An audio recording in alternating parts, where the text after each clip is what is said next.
Muy buenas noches, mis amados, mis amadas, bendiciones, bienvenidos, bienvenidas a Conceptos Adecuados de Edificación. Le habla a su hermano Luis Fernando Graciano. Para mí es un placer, como siempre, un regocijo muy grande estar con ustedes, aprendiendo juntos la Torá. Estamos en una serie de estudios bien importantes acerca del conocimiento de la mentalidad hebrea, el conocimiento de la mentalidad de los sabios judíos, de los rabinos, de Yeshua también, que era un rabino, y eso me llena de regocijo porque en esta serie de enseñanzas estamos estableciendo cosas que no conocíamos. Así que la charla del día de hoy, el shiur de hoy, le hemos llamado La raíz y las ramas. Y espero que este tiempo sea de gran bendición para ustedes. Luego de la charla colocaremos este video en YouTube. Usted podrá adquirirlo, oírlo cuando quiera, bajarlo si quiere a su PC, a su computadora, a su tableta, a su teléfono, y podrá escucharlo cuando quiera. Y si no, estará disponible en YouTube todo tiempo para que usted pueda ser de bendición. Si no se ha suscrito a nuestro canal, por favor, suscríbase.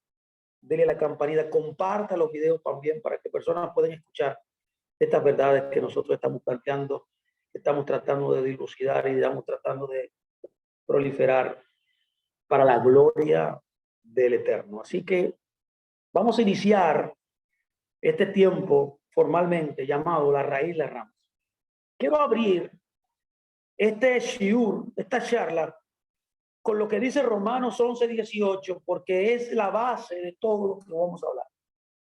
Es de ahí donde tomamos tela para cortar, para llevar al entendimiento secuencial de la idea que queremos transmitir hoy.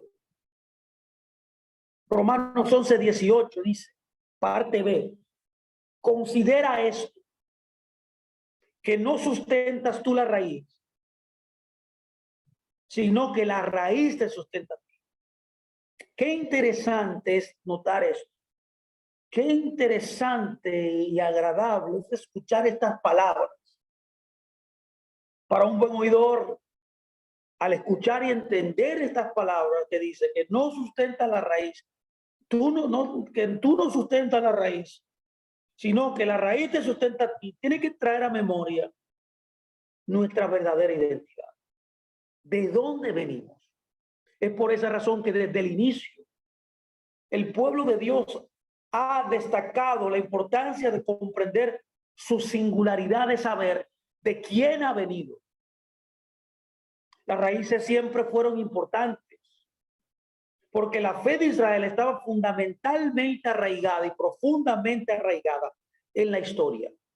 Por tanto, el conocimiento de los comienzos es fundacional para el pensamiento hebreo, para el pensamiento bíblico.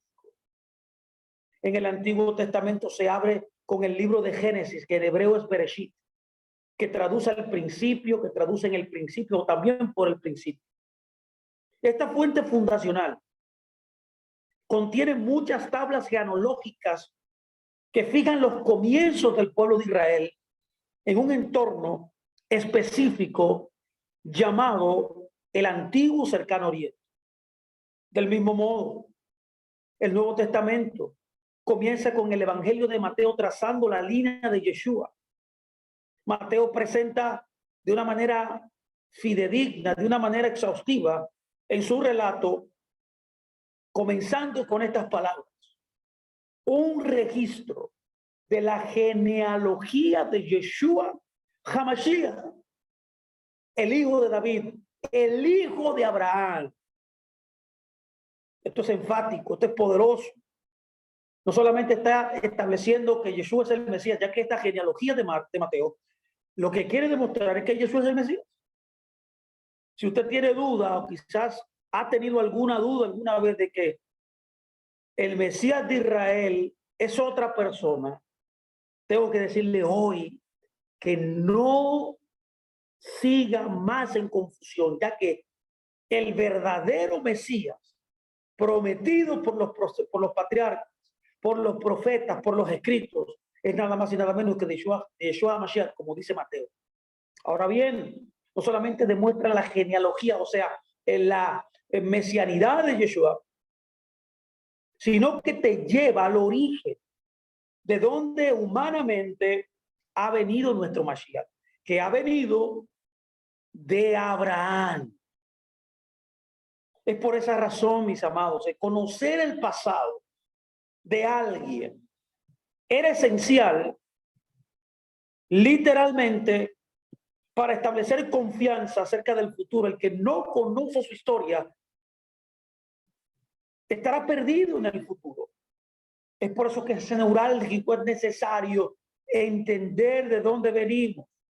Al entender de dónde venimos, podemos proyectarnos al futuro de una manera fidedigna, con gran confianza, con denuedo y esperanza, para poder hacer el llamado que todos nosotros tenemos.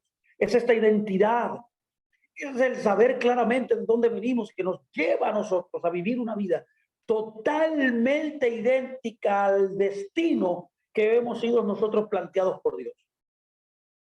Es por esa razón que debemos enfatizar que debemos mirar a Abraham, nuestro padre. Así lo dice la Escritura: mira a Abraham, tu padre. Hay que entender que el plan soberano de Dios en la historia era establecer un pacto a través de un hombre llamado Abraham. Abraham era un semita, un semita descendiente del hijo de Noé llamado Sem, de donde viene el término semita, que es del hijo de Noé llamado Sem. El patriarca Abraham también es importante que entendamos que fue la primera persona en la Biblia llamada hebreo. La palabra hebreo viene de la palabra abar, que significa cruzar. En un sentido agrícola, la palabra hebreo significa buscar un mejor suelo para sembrarse. Es por eso que todo judío traza su ascendencia a Abraham, literalmente llamándolo el padre de la nación hebrea. Y en consecuencia, el Señor proclamó a través de su profeta en Isaías 51:1-2 lo siguiente. Dice: mira a la roca de la cual fuiste cortado, mira a Abraham tu padre. Voy a repetirlo. El profeta dice: mira a la roca a la cual fuiste cortado, mira a Abraham tu padre.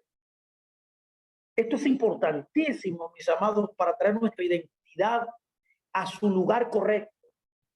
Nuestra identidad está fundacionalmente conectada a nuestro padre Abraham. Abraham Avinu. Cuando estudiamos Génesis 12, este verso extraordinario en la porción Lech Lejá registra el llamado de Abraham. Dios le dijo que su descendencia heredaría la tierra de Canaán y que también tendría numerosos descendientes como la arena del mar, como las estrellas del cielo. Dios también le prometió a Abraham que todos los pueblos de la tierra serían bendecidos, y en una traducción más precisa, todos los pueblos serán insertados al mismo plan en la cual Abraham estaba siendo llamado. Era a través de esta simiente que todas las naciones serían injertadas en el propósito divino. Cuando vamos al Nuevo Testamento, vemos el discurso de Pedro a sus compañeros judíos reunidos cerca de esta bendición prometida. Eso está registrado en el libro de los Hechos 3:23, cuando él se para en medio de una multitud que había recibido al Mesías y establece esa historia. Pero en el Nuevo Testamento también indica que los creyentes gentiles o los descendientes, por así decirlo, de las naciones, aquellos que son descendientes espirituales de Abraham, de igual manera comparten este parentesco abrahámico establecido por Pablo en Gálatas 3:8. De hecho, todos los cristianos, todos los creyentes, todos los que han recibido, por así decirlo, al Mesías, ya sea de cualquier denominación que exista, encuentran su origen en el padre Abraham.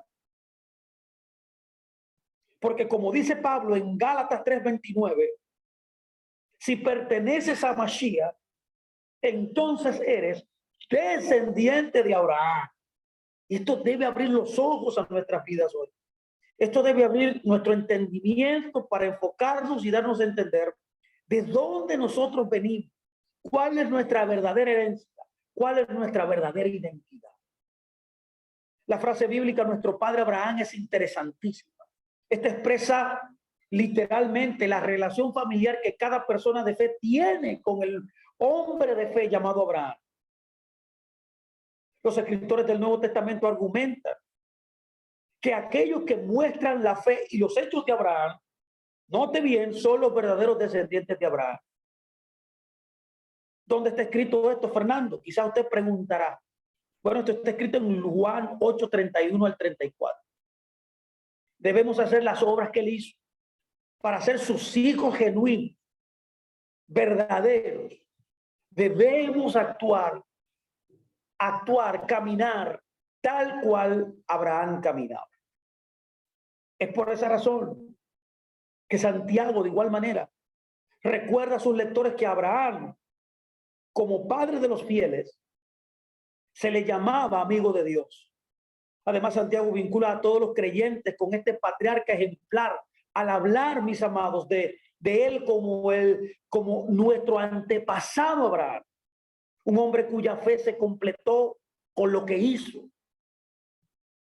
De hecho, el Nuevo Testamento enfatiza que antes que Abraham, que antes que Abraham fuera circuncidado, escuche muy bien, él creyó a Dios y actuó, lo voy a repetir, actuó sobre esa creencia. Note que fue después, que antes que fue circuncidado, él había sido justificado, en otras palabras, había sido salvo antes de ser circuncidado. En resumen, ¿qué es lo que estoy tratando de decir? Que de acuerdo al libro de Hebreos, la obediencia fiel de Abraham, desde el momento en que el Eterno lo llamó, sirve como un testimonio motivador, inspirador para toda la asamblea del Señor, para todo el que ha nacido de nuevo del agua y del Espíritu, que el nuevo pueblo de Dios, que ese nuevo pueblo renovado, tiene sus raíces en Abraham y contado entre los hijos. Qué hermoso es esto. Esto debe llenar de esperanza y también de llevarnos a entender, muchos de personas, quizás los que van a escuchar eso, que están en el cristianismo, de entender que su identidad verdadera viene a través de Abraham. Es por esa razón que el tema, la cuestión de los orígenes, es una cuestión de raíces. Desde que el público, por ejemplo, mundial, voy a llamar, porque esta serie fue mundial. Fue una serie llamada Roots, no sé si usted se acuerda, que vino traducida a nuestro país como Raíces. Una serie que ya, bueno, hace ya muchos años de esto, hace casi 30 años de esta serie llamada Raíces. Muchas personas han sido más conscientes de sus propias raíces al ver esta serie que, por ejemplo, yo crecí desde adolescente, desde niño, de que era un joven ya consciente, viendo esta serie. Es por esa razón que el considerable interés en rastrear los lazos familiares, étnicos y nacionales ha resultado en una aluvión reciente de literatura sobre este tema. Este tema ha sido tratado dentro de las raíces hebreas de una manera abundante. Al mismo tiempo, podemos decir, sin embargo, que muchos cristianos parecen tener poco conocimiento de sus raíces hebreas, y gloria a Dios que nosotros en esta plataforma estamos sirviendo como un instrumento para que eso sea posible. No estamos aquí jugando a nadie, no queremos obligar a nadie a hacer nada. Ahora, estamos hablando la verdad, pero también estamos tratando de ecualizar, de llevar a las personas creyentes cristianas a entender que sus raíces son hebreas.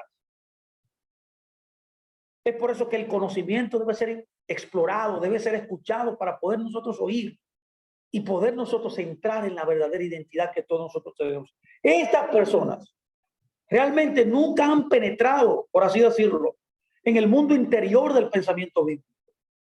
Los cristianos pueden conversar inteligentemente sobre los últimos automóviles, sobre la moda quizás, sobre la música, sobre el deporte, pero muy poco dan evidencia de una comprensión profunda de su herencia espiritual. Y este es el motivo de conceptos adecuados de edificación, de traer, mi amado, una comprensión profunda. Todas las plataformas que nosotros tenemos, ya sea Facebook, ya sea Instagram, ya sea también YouTube, ya sea todo lo que las plataformas digitales donde nosotros tenemos que enseñar. Y no solamente nosotros, también hay muchas personas ya que están en esta labor, en esta tarea, para que nosotros podamos comprender de manera profunda y clara y precisa nuestra herencia espiritual. En el mejor de los casos, la base de estas personas es su base es en el suelo bíblico, y esa base es quizás superficial y a veces temblorosa, como una arena movediza. Por lo tanto, generalmente abrazan una conformidad acrítica con el espíritu prevaleciente del mundo de hoy. Y como hijos de Abraham, que son muchos sin saberlo, sin tenerlo conscientemente, y lo que implica todo esto, los cristianos deberían preguntar seriamente,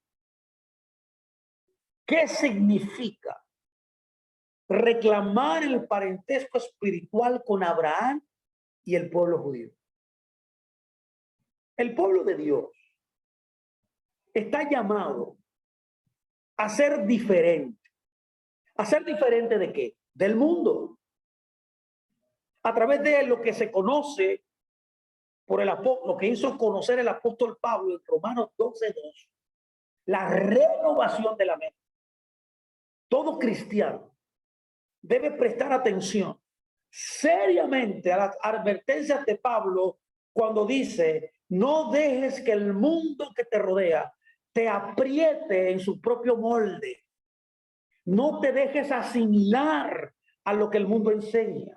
Así que una mente cristiana es una mente en el proceso de ser renovada de acuerdo con patrones y valores de pensamiento divinamente revelados. El marco de referencia de un cristiano debe construirse con bloques de construcción sólidos, derivados solamente de la Escritura. Pero es poco probable que el pueblo de Dios preste atención a la advertencia de Pablo de desarrollar su salvación. ¿Dentro de dónde? Dentro de un marco de referencia bíblico. A menos que sepan cómo se construye ese marco, no podrán nunca hacerlo. Ahora pregunto, ¿cómo aprenderán entonces los cristianos de hoy a pensar y acercarse a la vida como lo hicieron Abraham, Moisés, David y los profetas, y cómo lo hizo también Yeshua, como lo hizo Pablo y cómo lo hicieron los apóstoles? Este conocimiento solo puede ser manifestado al descubrir la mentalidad general que envolvía a los escritores de las Escrituras. Debemos abordar generalmente el pensamiento escritural de los hombres que escribieron la Biblia. En otras palabras, mis amados, escúchenme muy bien, por favor, amado hermano, amado hermana. Debemos entrar en su mundo. Debemos familiarizarnos con su cultura. Nosotros también debemos mirar a Abraham como nuestro padre. Y cuando nosotros entonces abordamos a Abraham como nuestro padre, pensamos de esta manera: o Atenas o Jerusalén. Cuando Abraham es nuestro padre, hay una confrontación de ideas entre lo que Atenas enseñó y lo que Jerusalén enseña. Debemos preguntar: ¿cuál es el mundo interior del pensamiento bíblico? ¿Cuál es la mentalidad cultural de los autores de las Sagradas Escrituras? Debemos preguntar: ¿debemos entender la Biblia principalmente a través de los ojos del helenismo, que envuelve el pensamiento y la cultura griega, en la cual todos nosotros, mis amados, sin excepción, fuimos todos criados en esa mentalidad? Y todavía muchos de nosotros que están en las raíces hebreas, todavía su proceso de pensamiento, que aunque en el corazón anhela caminar hebraicamente, todavía su proceso de pensamiento es griego. O debemos mirar todo esto a través de los ojos del judaísmo, que representa el pensamiento y la cultura hebrea. Obviamente, la última pregunta se centra en el Nuevo Testamento. La mayoría de los eruditos afirman un trasfondo judío esencialmente sólido para los estudios del Evangelio y para también la vida y las enseñanzas de Yeshua. Pero los eruditos debaten ampliamente el trasfondo de los escritos de Pablo, que fue denominado en el libro de Romanos capítulo 11, verso 13, el apóstol de los gentiles. Algunos, como el erudito judío llamado Samuel Satmel, enfatiza la importancia del helenismo para captar la clave del pensamiento paulino. Bueno, es judío, es ortodoxo, yo sé por qué él lo dice. Tengo un libro maravilloso de él, que es extraordinariamente controversial para mí, porque como él es ortodoxo, él totalmente saca del contexto preciso, a mi punto de vista, ¿no?, la mesianidad de nuestro maestro. Sabemos que ellos muchos de los judíos ortodoxos, la mayoría no creen que Jesús es el Mesías. Y yo entiendo su punto de vista. Uno puede aprender muchas cosas de él, pero en este libro de Samuel Satmel, este libro se llama literalmente Un entendimiento judío del Nuevo Testamento. Voy a ver si lo comparto con todos ustedes. Yo lo traduje al español para que todos ustedes lo tengan. Ahora bien, mire, él enfatiza, como dije, la importancia del helenismo para captar el pensamiento de lo que Pablo estaba tratando de decir. Sin embargo, al reconocer los elementos helenísticos, también hay otro pensador llamado W.D. Davis, que ve al apóstol de manera diferente. Pues aquí hay dos grandes pensadores que ven a Pablo diferente. En su obra monumental, una obra monumental también, que puedo también compartir con todos ustedes, se llama Pablo y el judaísmo rabínico. Davis argumenta que Pablo debe entenderse como alguien que pertenecía a la corriente principal, o sea, la mainstream, como dirían los americanos, la corriente principal del judaísmo rabínico del primer siglo. Y que por lo tanto estaba principalmente gobernado, tanto en la vida como en el pensamiento, por los conceptos farisaicos. Esto es tremendo y yo estoy de acuerdo aquí con David. Estoy de acuerdo con Davis aquí de esto. En su volumen ampliamente discutido, Pablo y el judaísmo palestino, de otro gran erudito judío llamado E.P. Sanders, encuentra una pista diferente también. Al interpretar a Pablo, Sanders pide una separación radical del judaísmo y del cristianismo paulino. Y ahí no estamos de acuerdo, considerando a esta última como una religión distinta en oposición al judaísmo, lo cual yo no estoy de acuerdo. Y en resumen, en opinión de Sanders, Pablo se convirtió al cristianismo del judaísmo, lo que totalmente nosotros refutamos. Ahora bien, note, desde otro ángulo, principalmente en la de la lingüística, estamos hablando ya de eruditos que trabajan en la lingüística. Hay un gran pensador llamado James Barr que ha agregado más estímulo a esta discusión de Atenas contra Jerusalén, del pensamiento helenístico con el pensamiento hebreo, en un volumen grande, sustantivo, controvertido, llamado La semántica del lenguaje bíblico. Barr rechaza la idea de que las características básicas de una cultura, por ejemplo, el griego o el hebreo, se pueden rastrear a través de las palabras, la gramática y también dice la sintaxis del idioma de esa cultura. Él desafía el enfoque de una serie de trabajos de este campo entre los que lo han hecho Thorleif Borman en su libro emblemático llamado El pensamiento hebreo comparando con el griego, y el trabajo en múltiples volúmenes ampliamente aclamado, editado por Gerhard Kittel y Gerhard Friedrich, que se llama el Diccionario Teológico del Nuevo Testamento. Barr sostiene que las palabras no pueden expresar conceptos y que el lenguaje y la mentalidad no se pueden correlacionar fácilmente. En consecuencia, minimiza el valor de los léxicos, minimiza el valor de los diccionarios teológicos. En resumen, Barr cree que es incuestionable, sino precario, hacer distinciones entre los puntos de vista griego, hebreo de la vida. El mundo de la erudición bíblica. ¿Qué estoy tratando de decir aquí? El mundo de la erudición tiene una gran deuda con Barr por muchas ideas útiles que ha articulado. Es un gran pensador.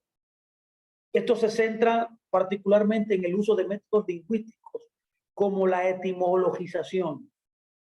Barr, de manera correcta, observa que el significado de una raíz no es necesariamente parte del significado de una forma derivada. También es bienvenido su énfasis en las leyes del lenguaje, el énfasis contextual y el estudio del complejo lingüístico más amplio. Pero debemos decir también que la posición de Barr no es completamente convincente. Al restar importancia a cualquier distinción entre los modos de pensamiento griego y hebreo, Barr no tiene en cuenta adecuadamente aspectos no verbales con el entorno psicológico, histórico, cultural y social del que se deriva el pensamiento respectivo. Todo pensamiento, todas las ideas vienen de un marco histórico, cultural y social adecuado. Eso no puede omitirse, eso debe incluirse. Además, da la impresión de que uno no puede traducir de un idioma a otro sin grandes pérdidas. Sin embargo, este no es necesariamente el caso, ya que las palabras pueden tener un desarrollo cultural e histórico particular dentro de su propio idioma, o quizás una palabra en un tiempo signifique algo y en otro signifique otro. Por ejemplo, aunque sería normal esperar que la idea hebraica detrás del término griego nomos, que traduce como ley, se comunicara fácilmente a la mente de los lectores, es decir, tomaría el término en el sentido de la Torá, enseñanza, la misma palabra nomos en griego puede extenderse inicialmente de manera diferente, es decir, en su sentido helenístico habitual por los lectores griegos. ¿Qué es lo que ha pasado en el cristianismo? Algunas de las dimensiones de esta pregunta más amplia del contraste del pensamiento griego y hebreo, planteadas por este gran pensador Barr, se analizarán quizás más adelante en otras charlas que nosotros estaremos dando relacionadas al lenguaje. Ahora bien, en referencia a la discusión que estamos hablando, a contestar la pregunta que planteamos recientemente, debe reconocerse que algunos estudiosos han mostrado una tendencia a poner demasiado énfasis en la oposición entre Atenas y Jerusalén, particularmente cuando se trata de los escritos de Pablo, que muestran una fuente continua con el judaísmo y una discontinuidad. Debemos tener cuidado de definir qué se entiende por discontinuidad aquí. Se debe reconocer que Pablo usó el griego para ayudar a la comunidad, por ejemplo, su uso extenso de la Septuaginta, por ejemplo, y que es la traducción griega del Antiguo Testamento, y empleó ciertos recursos estilísticos, por ejemplo, formas y frases retóricas griegas para presentar material de una manera para que la audiencia que vivía en esos lugares geográficos que eran totalmente griegos se entendiera. Pero algunos afirman que la discontinuidad se extiende a la fuente del pensamiento religioso de Pablo, en las creencias helenísticas paganas. Sin embargo, los estudiosos han logrado reunir material considerable para oponerse a la posición popular de que el cristianismo primitivo era una fe sincrética que tomó prestada sus creencias esenciales de la filosofía o la religión helenística. De hecho, la evidencia convincente de hoy desafía la creencia generalizada anterior a los escritos de Pablo, llevando la marca distintiva del platonismo. En resumen, los cristianos contemporáneos tienen fuertes razones para cuestionar cualquier acercamiento a Pablo, que encuentra las raíces principales de su teología en el helenismo, el gnosticismo y las religiones de misterio. Y como veremos quizás más adelante, Pablo sostuvo la bondad de la tradición judía de la Torá. No, mis amados, ideas helenísticas.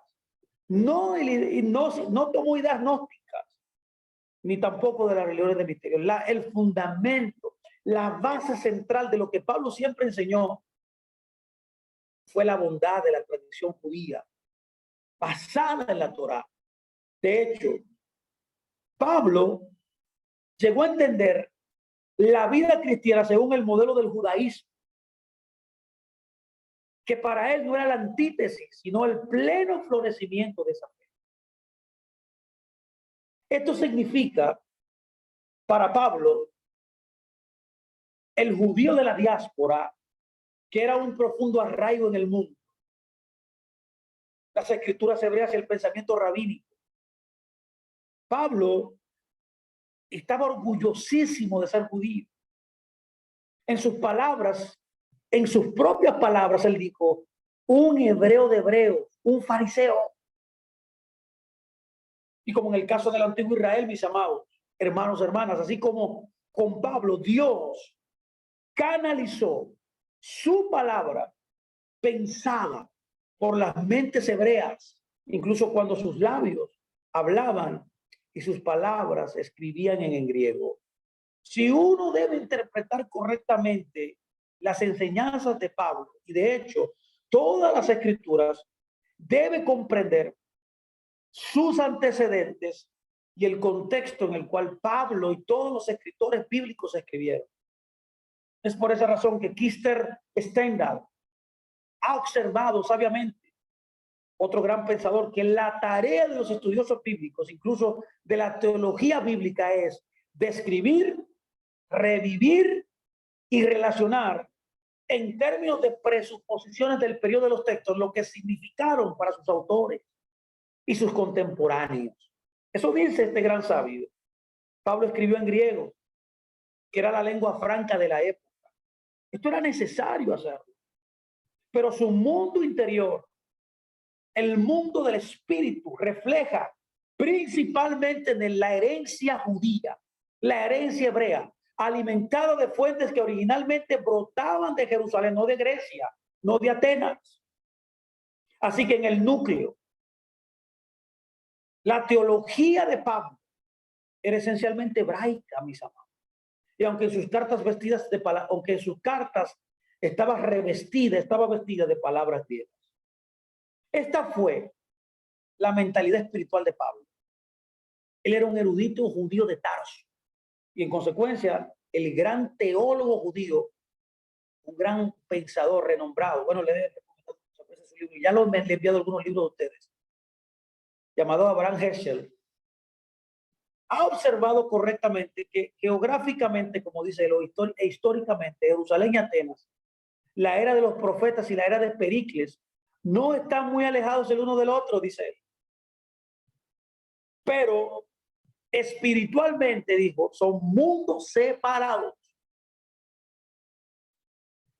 Volvamos entonces a la pregunta original que hemos planteado. ¿Atenas o Jerusalén? ¿El helenismo o el judaísmo? No solo para los escritos de Pablo, mis amados, mis amadas, sino para todas las escrituras. El contexto cultural principal es el del mundo semítico del pueblo hebreo. Esa es la verdadera realidad de las escrituras. Consecuentemente, los autores de las palabras de Dios, prácticamente todos ellos judíos, tienen una perspectiva profundamente hebraica sobre la vida y el mundo. Es por esa razón que si queremos interpretar la Biblia correctamente, debemos estar en sintonía con este entorno hebreo en el antiguo cercano oriente, como nosotros hemos dicho al principio de este shiur. Por lo tanto, debemos mirar principalmente no a Atenas, sino a Jerusalén para la visión bíblica de la realidad.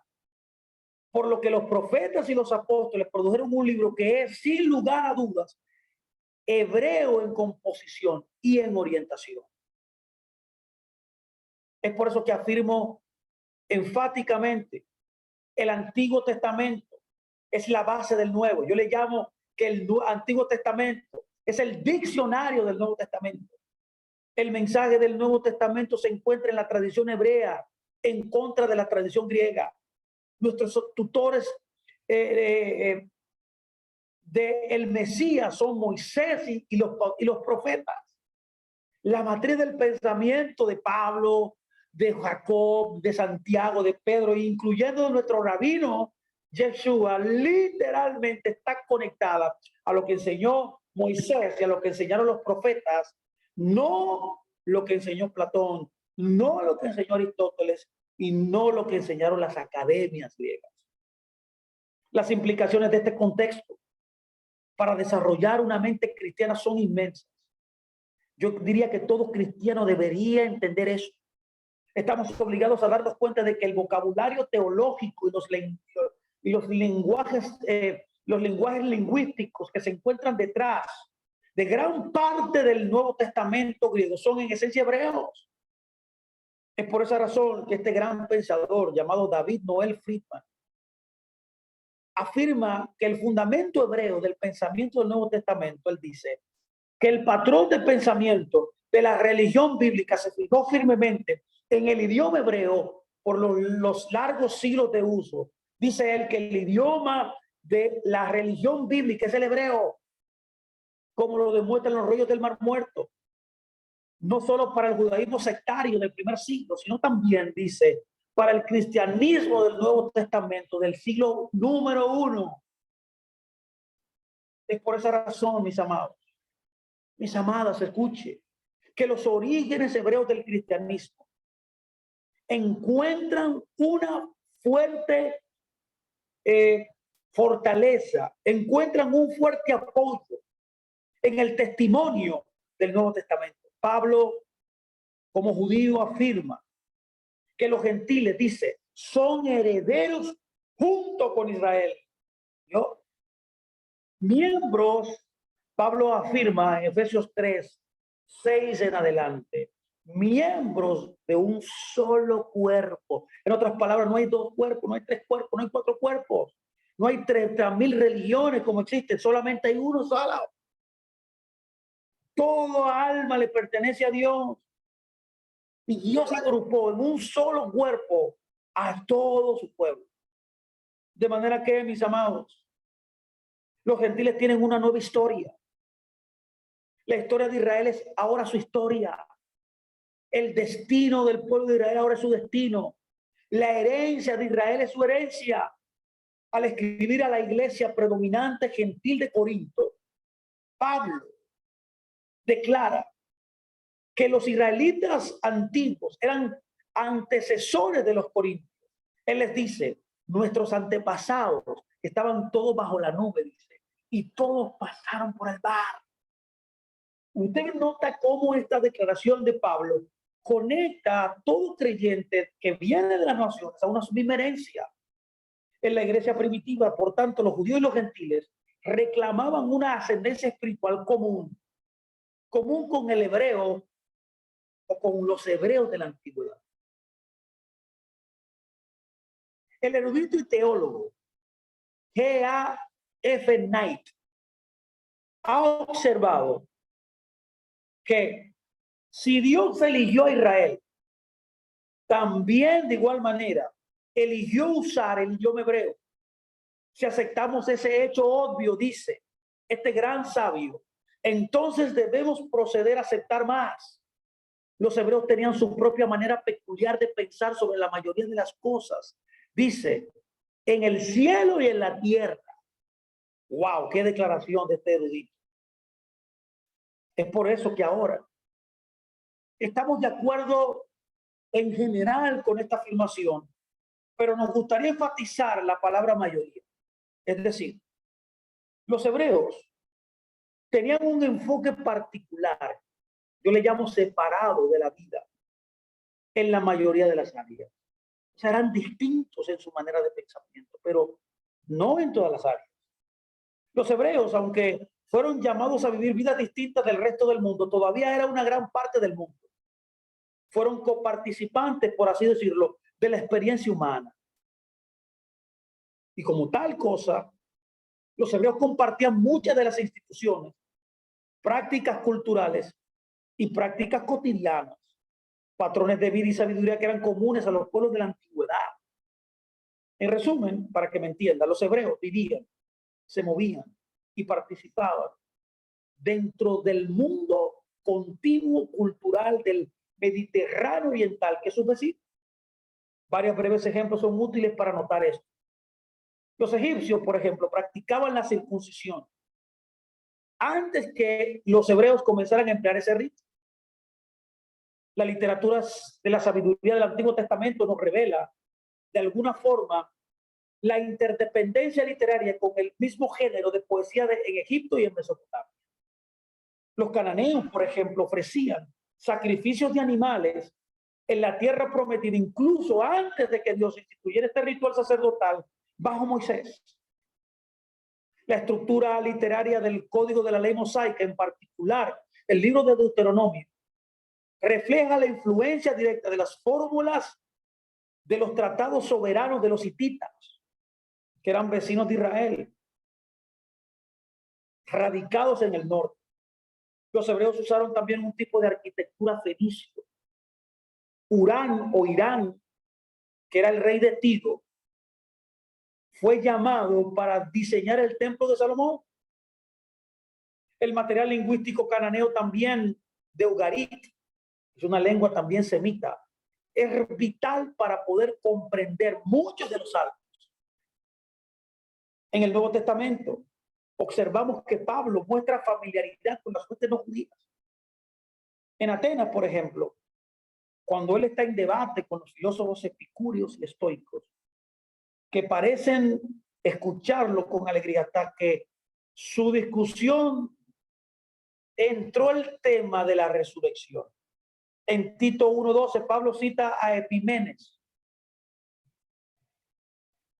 un poeta pagano de Creta.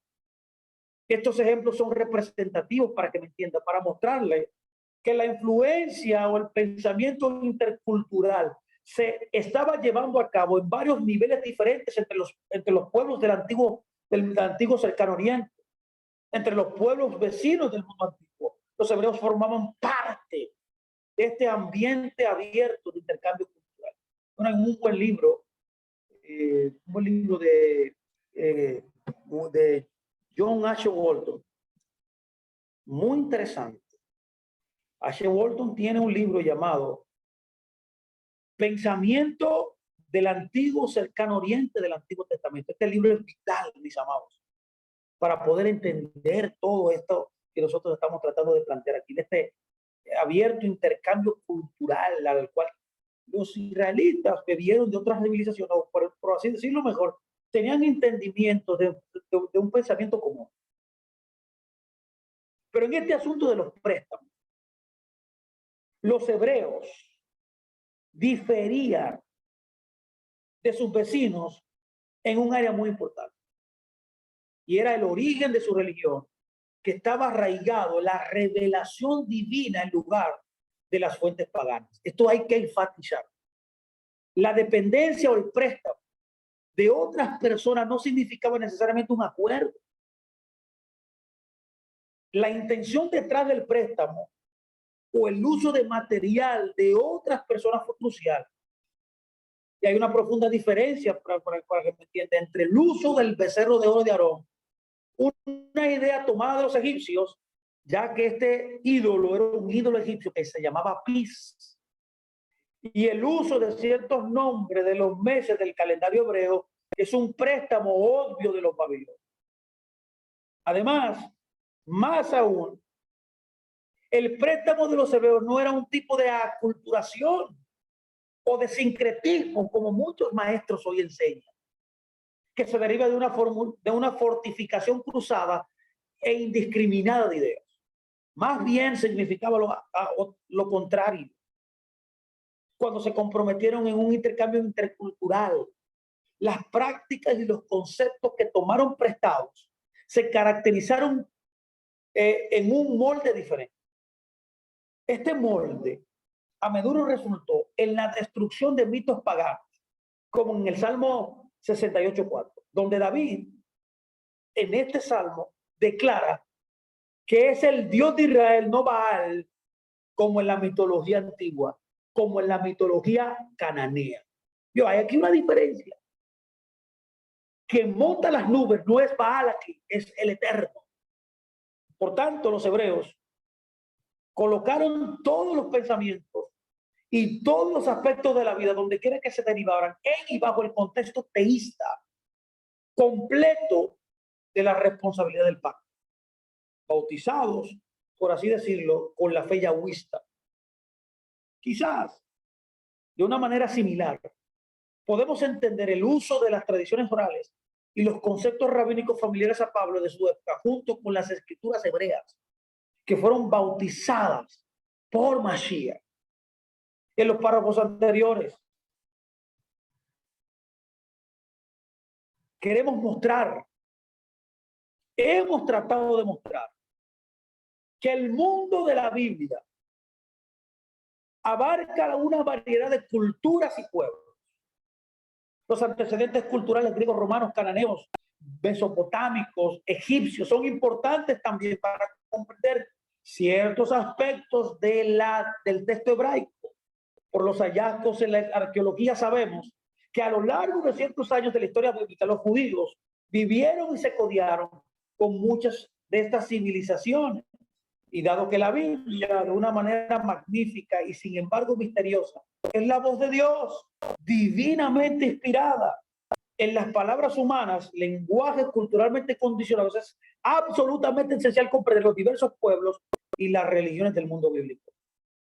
Sin entrar en el mundo mesopotámico de los patriarcas, el mundo egipcio del Éxodo, el mundo babilónico de Daniel o el mundo persa de Esther, por mencionar solo algunos, el conocimiento de los puntos en común, así como las diferencias que los hebreos experimentaron, mis amados, en relación a sus vecinos. Cada uno tan vital al proceso de interpretación bíblica. Si no tenemos esto, se perdería. Sin embargo, todavía debemos volver a lo que nosotros hemos enfatizado en el comienzo de esta sesión. Porque con todas estas culturas antiguas afectando la historia del pueblo escogido de Dios, el pueblo de Israel, uno nunca debe olvidar, nunca, que los escritores de las escrituras eran judíos, que tenían su propia forma de pensar particular, debido a que eran una parte íntima del mundo religioso de Israel, reflejaban principalmente y fundamentalmente una forma hebraica de ver la Biblia. Y aunque su ambiente más amplio era a menudo pagano, los hebreos, como portadores de la Torá, del Dios verdadero al mundo, contrastaban claramente con sus vecinos. Es lo mismo en Latinoamérica. Mire, todos tenemos una herencia común. Yo nací en República Dominicana, que hay personas quizás en el aula de otros países. Hay colombianos, hay panameños, hay salvadoreños, mexicanos, cubanos. Todos nosotros, aunque tenemos una herencia común y tenemos muchas cosas en común, todos nosotros, indistintamente, tenemos una cultura totalmente diferente, una forma de ver el mundo así, de igual manera. Era la dinámica interrelacionada entre estos pueblos con el pueblo de Israel. Ahora bien, como comunidad de fe Israel, responsable ante su Redentor que los había convocado a una vida de santidad que se le había encomendado, se esperaba que su estilo de vida fuera totalmente diferente de la cultura politeísta que lo rodeaba, en el estilo de vestir, en los hábitos alimenticios, en la forma de adoración, en los valores éticos de los hebreos. Era la posesión preciada de Dios, un reino de sacerdotes un reino de reyes y sacerdotes vivientes para el Creador. Y es donde reside la singularidad de la fe hebrea.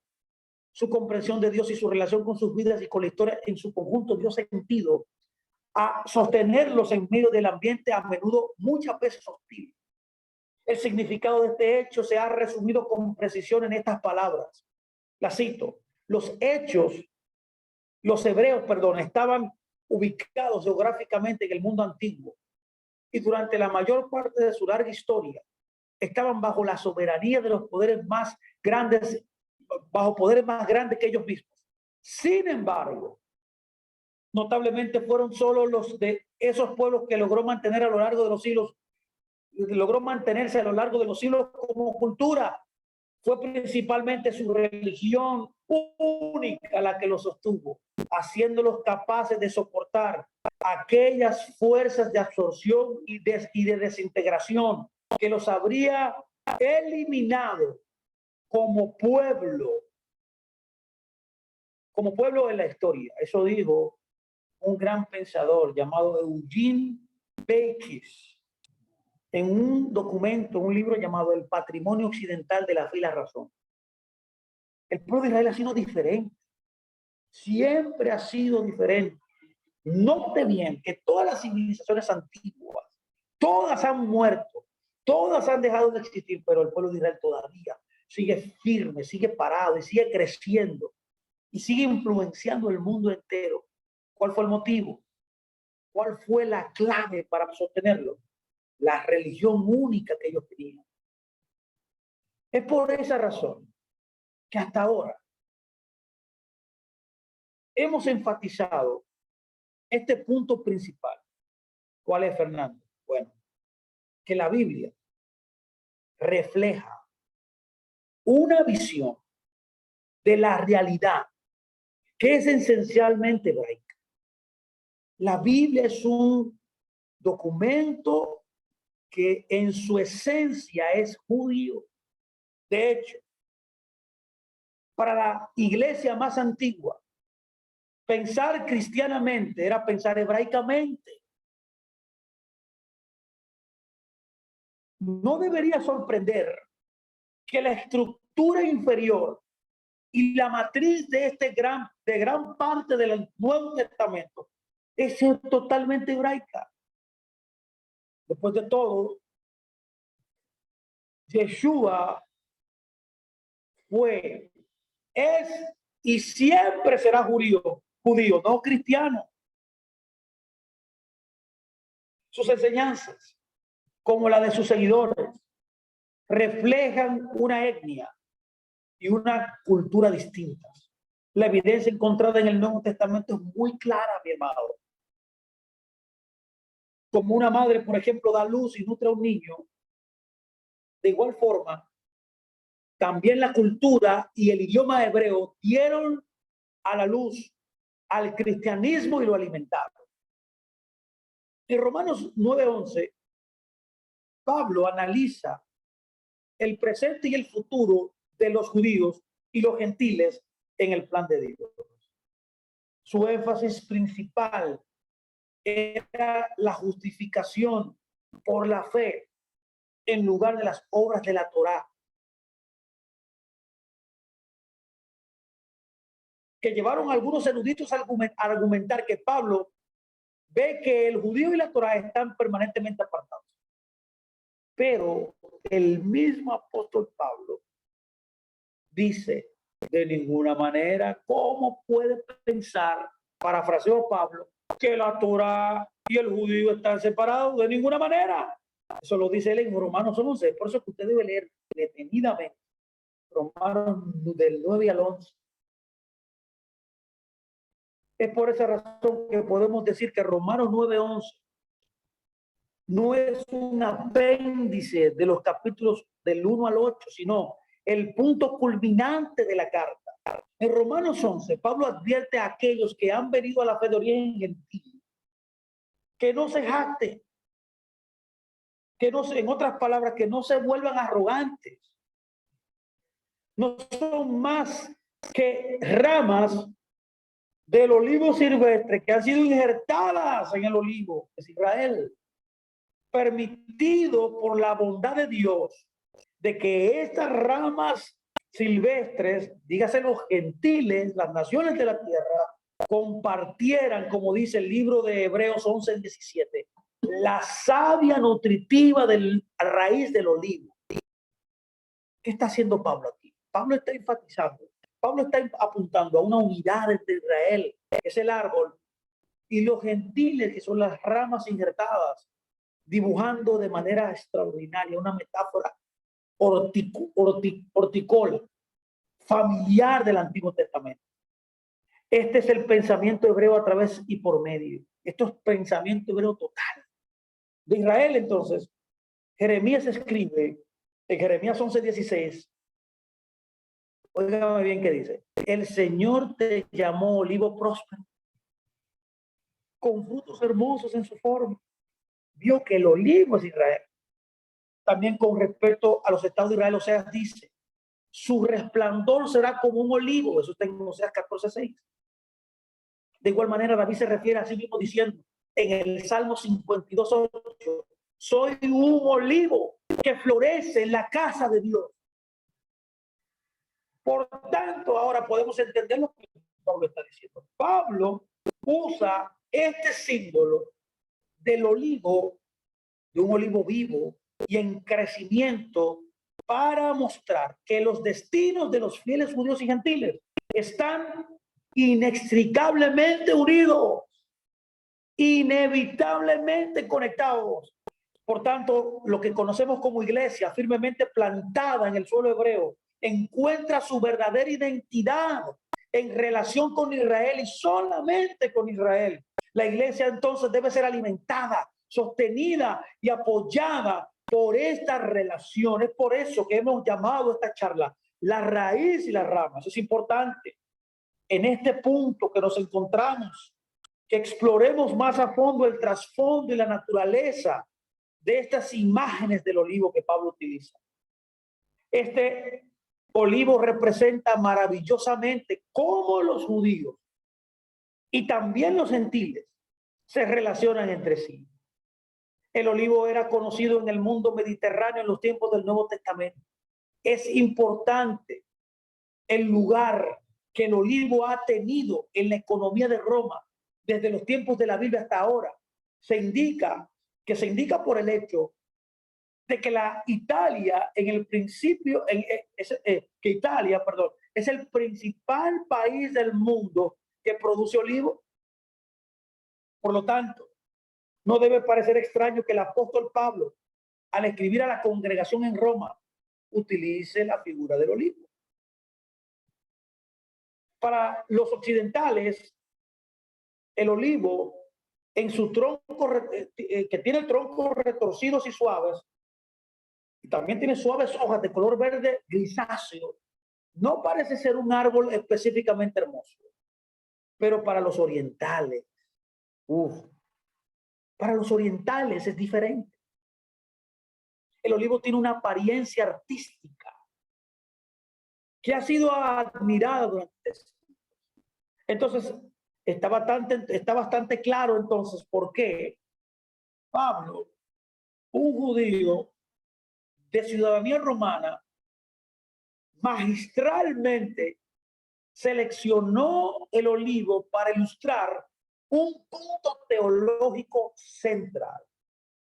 Muchos lectores de su carta a la iglesia en Roma, la congregación en Roma, la asamblea en Roma, eran judíos romanos que conocían bien el olivo.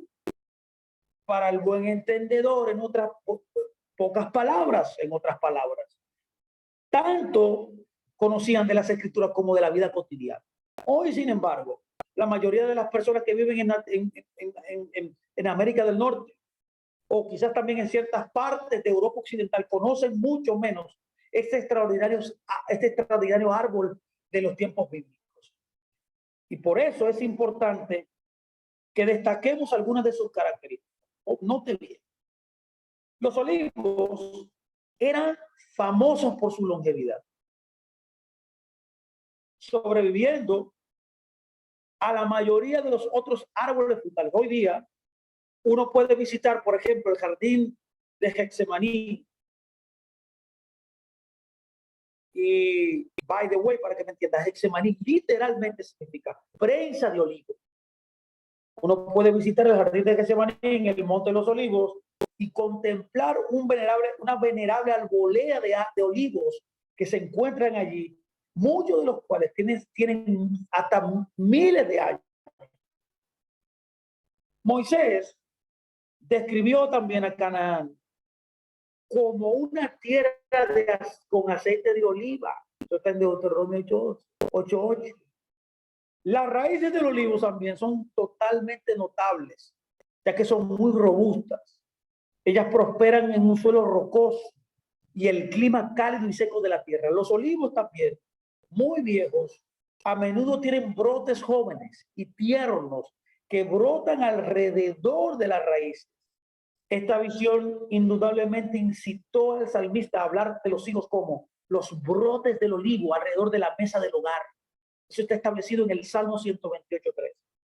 Se puede obtener una mayor comprensión de la metáfora teológica de Pablo al reconocer que los olivos fueron apreciados por su fecundidad, que generalmente duró siglos.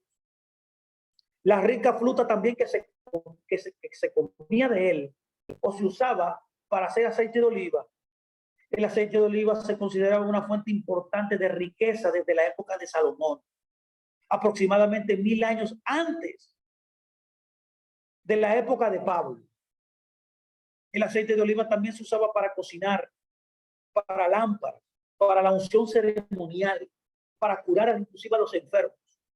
La madera del árbol del olivo se utilizó también para fines de construcción, incluida una parte del templo de Salomón. Hoy en día, Belén aún atrae a miles de visitantes cada semana a sus fábricas y tiendas de madera de oliva.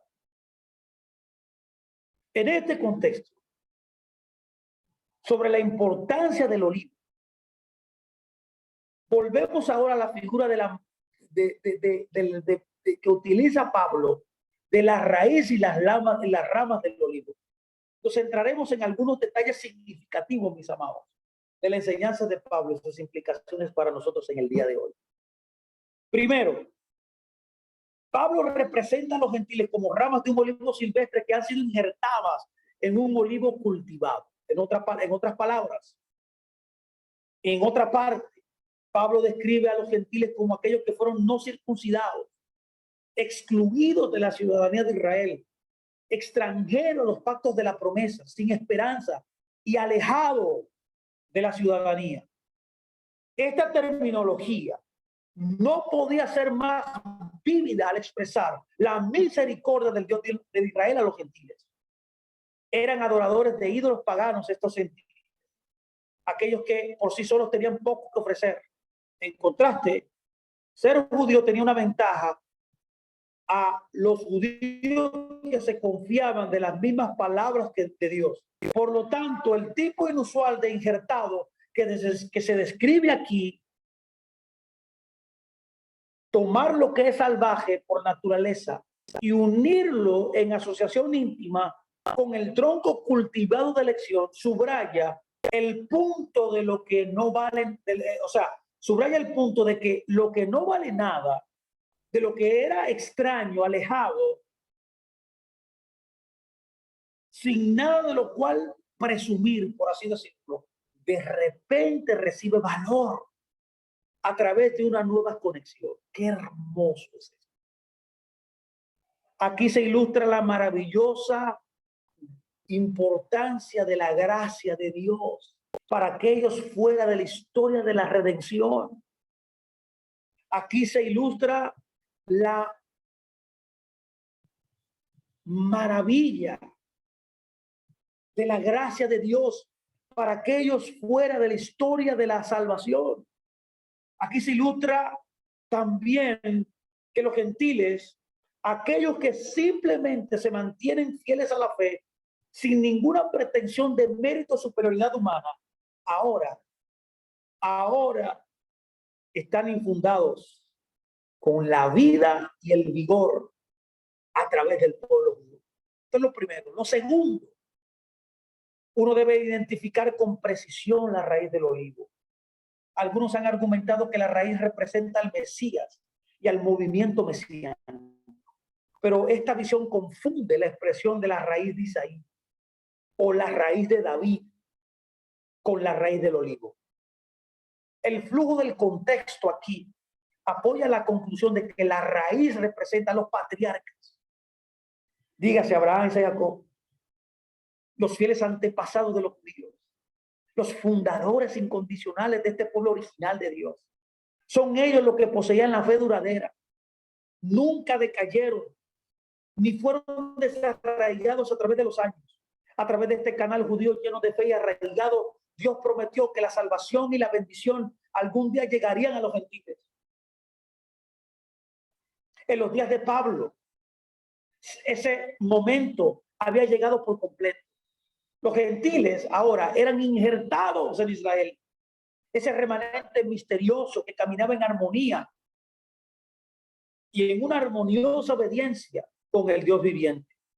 Esto es lo segundo. Lo tercero, se debe tener en cuenta también aquí que la raíz brinda apoyo a las ramas recién injertadas. El término griego que Pablo utiliza es bastar, que significa literalmente sostener, soportar, levantar, apoyar.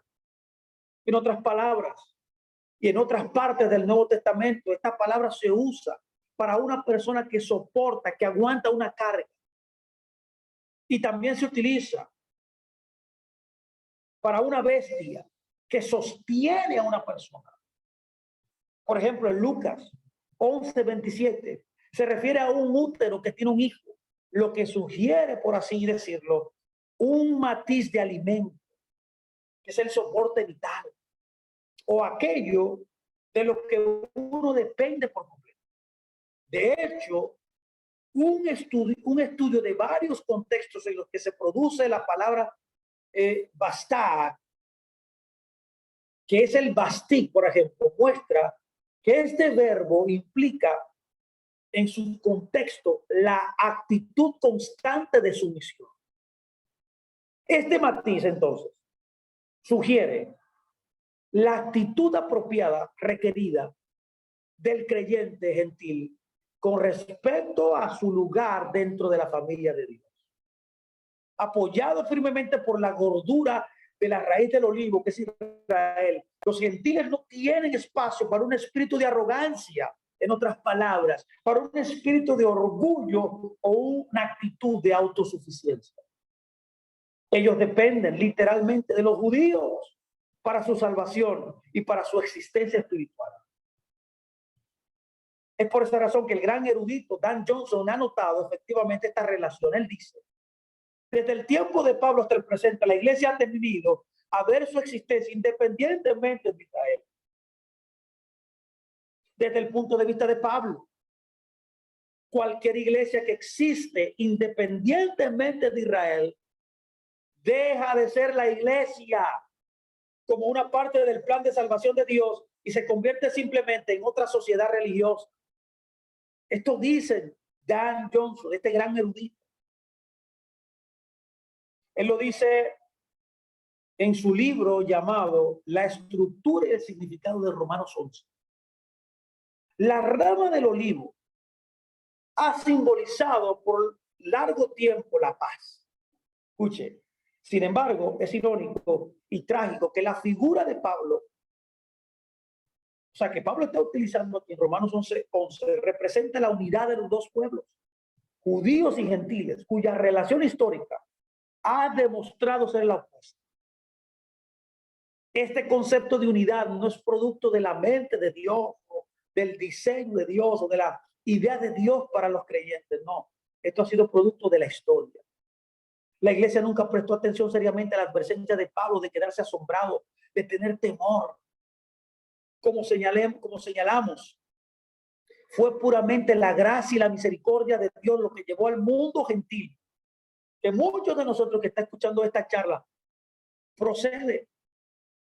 Este mundo gentil fue llevado a una conexión literal con Israel. fue llevado al olivo llamado Israel para ser conectado a Israel. Los fieles del pueblo del antiguo pacto de Dios, señores. Sin embargo,